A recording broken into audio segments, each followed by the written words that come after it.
বেলাটা কিন্তু বেশ ভালোই হয়েছে। এখন বাজে হচ্ছে 10:30 আর আজকে সকালবেলায় খুব তাড়াতাড়ি বাড়ি থেকে বেরিয়ে পড়েছিলাম আরও একটা কাজের জন্য। আর আজকের কাজটা ছিল আমার খড়দাতে। দেখো তো যেতে যেতে রাস্তা দিয়ে কি সুন্দর একটা জিনিস দেখতে পেলাম। হাঁটি পা পা করতে করতে চলে এলাম আমি আমার ডেস্টিনেশনে। আজকেও একটা শুটের কাজ ছিল, তোমরা তো দেখে বুঝতেই পেরে গিয়েছো। এই স্টুডিওটা কিন্তু দিদির বাড়ির মধ্যেই ছিল। স্টুডিও ছাড়াও আমার মনটা আরো ভালো হয়ে যাওয়ার কারণ কি জানো? কারণ ওখানে স্নেক প্লান্ট থেকে আরম্ভ করে মানি প্লান্ট, জিজি প্লান্ট, পর্তুলাকা, অ্যালোভেরা, আজওয়াইন গাছ মানে হচ্ছে জোয়ান গাছ, গাঁদা গাছ, আর কি গাছ নেই ওখানে। ইনডোর থেকে আউটডোর সমস্ত ধরনের গাছ এখানে অ্যাভেলেবেল আছে। এটা দেখে কার না মন ভালো হয়ে যায়। যাই হোক, সেই সব দেখতে দেখতে সেটআপ রেডি হয়ে গেল। আর মেকআপের আগে আমার মুখটা কেমন লাগছে তোমরা একটু দেখে নাও। তারপরে আমরা মেকআপ করতে বসলাম, কিন্তু মেকআপ করতে বসার আগে আমরা একটুখানি খাবারও খেয়ে নিলাম। যেই বাড়িতে এত সুন্দর সুন্দর গাছ থাকে না, সেই বাড়িতে এমনি চারপাশের অ্যাটমসফিয়ারটা খুব ভালো হয়ে যায়। একে তো বাতাস পিউরিফাইড করে, তার সাথেও মন এত হালকা হয়ে যায়, এত ভালো লাগে। ওদের পরিচর্যা করতে করতেই কখন যে দিন থেকে রাত, রাত থেকে দিন হয়ে যায় সেটা মানে বোঝাই মুশকিল।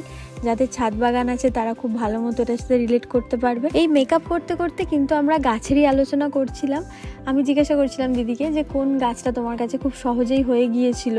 মানে নার্সারি থেকে কিনে আনার পর অনেক সময় হয় না, যতই পরিচর্যা করো সেই গাছ বাঁচবে না তো বাঁচবেই না।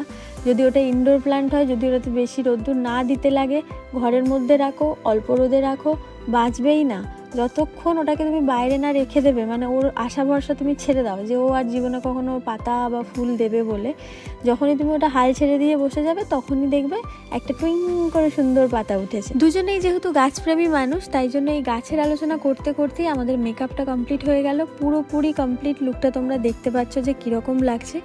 একদম কোনো ভারী প্রলেপ বা অনেক কিছু মুখে একেবারে, অনেকে বলে না এশিয়ান পেন্ট করে এসছিস, সেরকম একেবারেই না।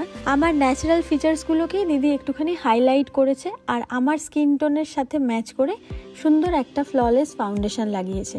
আর চোখে আমি একটা লেন্স দিয়েছিলাম, লেন্সটাও কিন্তু স্কিন টোনের কালার অনুযায়ী মানে পরা উচিত। আমার তো আরও বেশি সমস্যা, কারণ আমার চোখে পাওয়ার আছে, চশমা ছাড়া তো আমি একেবারেই অন্ধ, কিছু দেখতেই পাই না। আমি না দেখতে পেলেও আমাকে যারা দেখছে এটাই ইম্পর্টেন্ট, আমি কি দেখছি এটা এত ইম্পর্টেন্ট না। তাই এইসব মাথা থেকে সরিয়ে আমি পোজ দিতে শুরু করলাম। প্রথমে কিছু ফটোর জন্য পোজ দিচ্ছিলাম, ফটোটা কমপ্লিট হওয়ার পর সেকেন্ড শুরু হলো ভিডিও শ্যুট। যত টাইম পেরোচ্ছিল মেকআপটা কিন্তু তত বেশি ফ্ললেস হচ্ছিল, আরও স্কিনের সাথে মিশে যাচ্ছিল। মনে হচ্ছিল না যে আমার স্কিনের থেকে আলাদা কিছু, কারণ মেকআপটা করার আগে খুব সুন্দরভাবে স্কিন প্রিপারেশন নেওয়া হয়েছিল। এই করে আমার ভিডিও আর ফটো দুটোই শ্যুট করা কমপ্লিট হলো। আর যারা বলে না যে নিজের মুখটা একবার মেকআপ ছাড়া দেখবি, তাদের উদ্দেশ্যে আমি নিজের মুখের মেকআপটা রিমুভ করেও দেখিয়ে দিলাম যে আমার অরিজিনাল স্কিন টোনটা কীরকম। তো চলো, তোমাদের সাথে দেখা হচ্ছে আমার আবার নেক্সট ভিডিওতে। ততদিনের জন্য সবাই সুস্থ থেকো, ভালো থেকো, বাই বাই।